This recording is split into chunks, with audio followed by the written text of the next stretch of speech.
সহজ পদ্ধতিতে গাজরের রসমালাই বানানোর জন্য এখানে আমি এরকম লম্বা লম্বা লাল লাল 500 গ্রাম গাজর এনে উপরের ছালটা ছাড়িয়ে নিয়ে ভালোভাবে ধুয়ে এরকম ছোট ছোট টুকরো করে মিক্সিতে পেস্ট করে নেব। সেই সময় এর মধ্যে প্রয়োজন মতন চিনি, কাজু বাদাম, দুধ এবং অল্প একটু নুন দিয়ে এটাকে পেস্ট করে নিতে হবে। প্যানে 3 চামচ ঘি গরম করে তার মধ্যে পেস্টটা দিয়ে 3 চামচ সুজি দিয়ে ভালোভাবে নেড়ে নেড়ে শুকিয়ে নিতে হবে।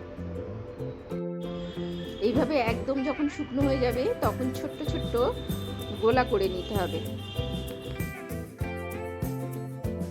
সমস্ত গোলাগুলো তৈরি হয়ে গেলে 1 লিটার দুধকে ঘন করে নিতে হবে।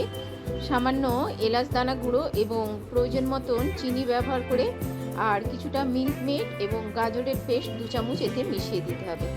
ঘন হয়ে গেলে উপর থেকে গোলাগুলো ছেড়ে নামিয়ে নিয়ে পছন্দ মতন ড্রাই ফ্রুটস দিয়ে সাজিয়ে দিতে হবে। ডিটেলসে দেখতে চাইলে চ্যানেল ভিজিট করুন।